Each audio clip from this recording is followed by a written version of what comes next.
मित्रांनो, सकाळी उठून जर तुम्ही मूठभर हे दाणे खाल्ले तर तुम्हाला शरीरात कधीही वेदना होणार नाहीत. आपल्या शरीरासाठी जी गोष्ट खूप गरजेची आहे ती आहे विटामिन. आणि ज्यांच्या शरीरात विटामिनची कमतरता होते त्यांच्यात कोणती लक्षणे दिसतात आणि त्यांना कोणत्या समस्यांना सामोरे जावे लागते हे मी सांगणार आहे. जर तुम्ही हे बीज खाल्ले तर तुमच्या आयुष्यात विटामिनची कमतरता कधीही भासणार नाही.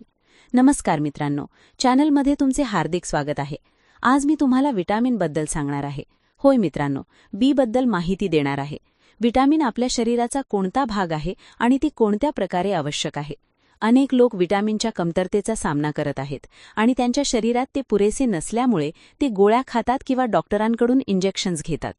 विटामिनची कार्य आणि कमतरतेची लक्षणे. हे विटामिन आपल्या शरीरात कसे कार्य करते? आपल्या मज्जासंस्था आणि लाल रक्तपेशी, ज्यांना आपण आरबीसीएस म्हणतो, त्यांच्या निर्मितीसाठी हे अत्यंत आवश्यक आहे. याशिवाय डीएनए संश्लेषणासाठी देखील ते आवश्यक आहे. जेव्हा आपल्या शरीरात विटामिनची कमतरता होते तेव्हा तुम्हाला तुमच्या शरीरात काय होते? लक्षपूर्वक ऐका. अशक्तपणा, कमजोरी, श्वास लागणे, थकवा अशा अनेक समस्या तुम्हाला होऊ शकतात. मित्रांनो, ही याची मुख्य लक्षणे आहेत. काही लोकांना इतका श्वास लागतो की ते लगेच थकतात आणि त्यांचा श्वासोश्वास वाढतो. कमजोरी इतकी असते की ते अर्धा दिवस काम करूनही थकून जातात. अशक्ती अशी होते की एक काम करून लगेच थकतात. काही लक्षणे तर ॲनेमियामध्येही दिसतात, कारण विटामिन लाल रक्तपेशींच्या निर्मितीशी संबंधित आहे. विटामिनचे नैसर्गिक स्रोत. आता आपण विटामिनच्या नैसर्गिक स्रोतांबद्दल बोलूया. विटामिन तुम्हाला कडधान्यांमधूनही मिळू शकते, पण तुम्हाला कदाचित माहिती नसेल, फणगवलेली मूग, विशेषतः हांडवलेले मूग, यामध्ये विटामिन भरपूर प्रमाणात असते, जे आपल्या शरीराची दैनंदिन गरज पूर्ण करू शकते. जर तुम्ही रोज सकाळी एक मूठभर फणगवलेले मूग खाल्ले तर तुमच्या आयुष्यात विटामिनची कमतरता कधीही होणार नाही आणि काही प्रमाणात ती पूर्णही होईल. फळे. खालील फळांमध्येही विटामिन मिळते: सफरचंद, केळी, संत्री, पेरू.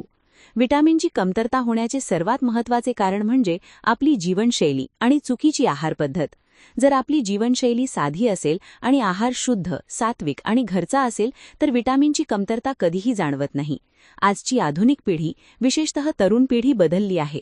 आजची तरुण फॅशन म्हणून बाहेरील बर्गर, पिझ्झा आणि इतर वस्तू खातात.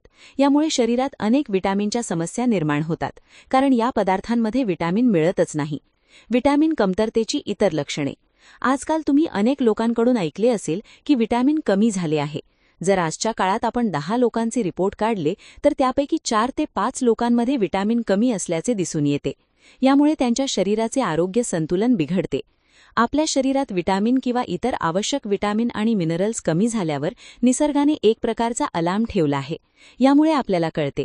ज्याची लक्षणे: हात आणि पायांच्या तळव्यामध्ये जळजळ होणे, पचन संबंधित समस्या, पचन मंदावणे किंवा गॅसची समस्या जाणवणे, तोंडाला फोड येणे, घाबरल्यासारखे वाटणे, चक्कर येणे, थोडी काम केले तरी थकवा येणे, पायाच्या पोटऱ्या दुखणे, गोळे येणे, नसा सुकल्यासारख्या वाटणे, स्वभाव चिडचिडा होणे, बेचैनी येणे.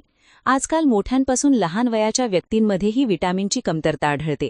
विटामिन वाढवण्यासाठी शाकाहारी उपाय. विटामिन वाढवण्यासाठी आपल्याला कोणत्या औषधांच्या गोळ्या घेण्याची गरज नाही. ते आपल्याला फक्त शाकाहारी स्रोतांमधूनच वाढवायचे आहे. अनेकांना असा भ्रम आहे की विटामिन फक्त मांसाहारी पदार्थातूनच मिळते, परंतु शाकाहारी स्रोतांमध्येही ते मुबलक प्रमाणात उपलब्ध आहे. आंब्याची कोय. उन्हाळ्याच्या हंगामात आंबा या फळात अनेक विटामिन आणि मिनरल्स मिळतात, पण महत्त्वाचे म्हणजे आंब्याच्या कोईमध्येही विटामिन मुबलक प्रमाणात मिळते. जर तुम्हाला नैसर्गिकरित्या आणि शाकाहारी पद्धतीने विटामिन मिळवायचे असेल तर उन्हाळ्याच्या वेळी आंब्याच्या कोईचा मुखवास बनवून घ्या आणि वर्षभर सकाळी आणि संध्याकाळी 1-1 चमचा सेवन करा. आंब्याच्या कोईमध्ये विटामिन सी आणि ई देखील भरपूर असल्याने रोगप्रतिकारशक्ती वाढते. त्यात झिंक, कॉपर, मॅग्नेशियम आणि कॅल्शियम सारखी मिनरल्स असल्याने हाडे मजबूत होतात. ताक, दूध. जर तुम्ही दूध, तूप, ताकचे सेवन करत नसाल तर विटामिनची कमतरता नक्कीच होईल. ताकामध्ये विटामिन भरपूर असते आणि त्यात प्री आणि प्रोबायोटिक बॅक्टेरिया असतात, जे आतड्यांसाठी खूप फायदेशीर आहेत आणि पचन सोपे व चांगले करतात. माझी तुम्हाला हात जोडून विनंती आहे की जेवणात ताकाचा समावेश नक्की करा. ताक तुमचे पचन तर सुधारेलच, पण शरीरातील विटामिनची पातळी देखील वाढवेल. गाईचे दूध आणि गाईचे तूप यांनाही आहारात स्थान द्या, कारण त्यातही विटामिन आणि इतर आवश्यक मिनरल्स भरपूर प्रमाणात असतात. समतोल आहार आणि खजूर. फास्ट फूड सोडून समतोल आहार घ्या, ज्यात गूळ, चणे, शेंगदाणे यांचा समावेश असावा.